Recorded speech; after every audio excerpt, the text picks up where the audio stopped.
लोकसभा और आंध्र प्रदेश विधानसभा चुनाव से पहले कांग्रेस को हाल ही में लगातार दो बड़े झटके लगे। पहले कांग्रेस नेता मिलिंद देवड़ा ने साथ छोड़ा, फिर आंध्र प्रदेश कांग्रेस कमेटी के अध्यक्ष पद से गिदुगु रुद्रराजु ने इस्तीफा दे दिया। ऐसे में अब कांग्रेस पार्टी ने आंध्र प्रदेश में बड़ा बदलाव किया है। पार्टी ने वाईएस शर्मिला रेड्डी को प्रदेश अध्यक्ष नियुक्त किया है। आपको बता दें, शर्मिला सीएम जगन मोहन रेड्डी की बहन है। ऐसे में सवाल है कि क्या आंध्र प्रदेश में भाई बहन के बीच सियासी संग्राम है? क्या सीएम जगन मोहन रेड्डी के सामने शर्मिला रेड्डी चुनाव लड़ेंगी? कौन है वाईएस शर्मिला? चलिए, दरअसल अब आपको बताते हैं वाईएस शर्मिला कौन है। दरअसल वाईएस शर्मिला ने पिछले साल नवंबर में तेलंगाना में हुए विधानसभा चुनाव के दौरान आखिरी वक्त पर कांग्रेस को अपना सपोर्ट दिया। उन्होंने अपने पार्टी के किसी भी प्रत्याशी को चुनाव में उतारने से इनकार किया। शर्मिला ने तब कहा था कि तमाम सर्वे और जमीनी हकीकत से पता चलता है कि राज्य में कांग्रेस चुनाव जीत रही है। ऐसी स्थिति में अगर उनकी पार्टी मैदान में उतरती है तो कांग्रेस के वोट कटेंगे, इसका फायदा बीआरएस को मिलेगा। इसलिए उन्होंने अपना समर्थन कांग्रेस को दे दिया। इसके बाद से ही चर्चा थी कि वाईएस शर्मिला को कांग्रेस इसके बदले में कुछ बड़ा इनाम दे सकती है। अब जान लीजिए कौन है वाईएस शर्मिला। वाईएस शर्मिला आंध्र प्रदेश के मुख्यमंत्री वाईएस जगन रेड्डी की बहन है और संयुक्त आंध्र प्रदेश के कांग्रेसी मुख्यमंत्री दिवंगत वाईएसआर की बेटी हैं। साल 2012 में संयुक्त आंध्र प्रदेश में अचानक जगन मोहन रेड्डी ने कांग्रेस छोड़ा, वाईएसआरसीपी का गठन किया। उनके बाद और उनके साथ ही 18 विधायक भी कांग्रेस से अलग हो गए। इसके कुछ दिन के बाद जगन मोहन रेड्डी करप्शन में जेल भेजे गए। तब उनकी मां वाईएस विजम्मा और बहन वाईएस शर्मिला ने नई पार्टी संभाली।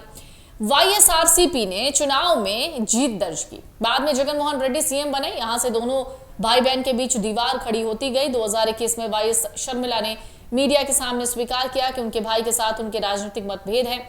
जुलाई 2021 में उन्होंने वाईएसआर तेलंगाना पार्टी का गठन किया।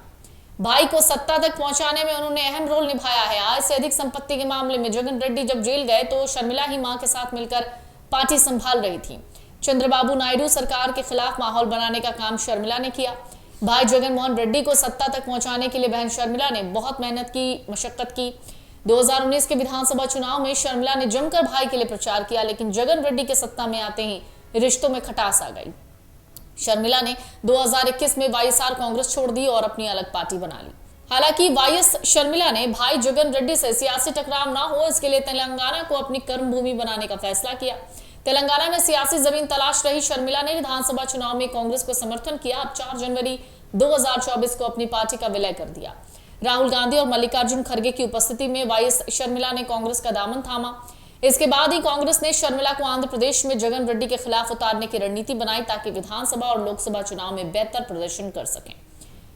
अब आपको एक और चीज जान लेनी चाहिए। कांग्रेस आंध्र प्रदेश में लंबे समय से अपने खोई हुई सियासी आधार को वापस लाना चाहती है, जिसके लिए वाईएस शर्मिला पर दाग खेलने की रणनीति बनाई गई है। सूत्र कहते हैं शर्मिला के कांग्रेस में शामिल होने से पहले सीएम जगन रेड्डी ने सुब्बा रेड्डी के जरिए बहन को मनाने की कोशिश की, कामयाब नहीं हुए। वाईएस शर्मिला ने कांग्रेस में शामिल ही नहीं बल्कि अपनी पार्टी का विलय करने के साथ ही कहा था कि वो किसी भी राज्य में काम करने के लिए तैयार है। प्रदेश अध्यक्ष रुद्रराजु के इस्तीफा देने के बाद शर्मिला को पार्टी की कमान सौंपने की संभावना है। कर्नाटक और तेलंगाना में विधानसभा में मिली जीत से कांग्रेस को अब आंध्र प्रदेश में अच्छा प्रदर्शन करने की उम्मीद है। ये जमीनी स्तर पर नब्ज टटोलने के लिए उन लोगों तक पहुंच रहा है जो राज्य को विभाजित करने की पार्टी व्यवस्था से नाराज थे। अगर वाईएस शर्मिला को आंध्र प्रदेश में कांग्रेस प्रमुख बना दिया जाता है तो आंध्र की राजनीति में राज्य में एक साथ होने वाली आगामी लोकसभा विधानसभा चुनाव में भाई बहन की कड़ी लड़ाई दिखेगी। कांग्रेस शर्मिला के जरिए सियासी जमीन तलाशने की कोशिश में है। देखना है जगन रेड्डी के खिलाफ क्या करिश्मा दिखाती हैं।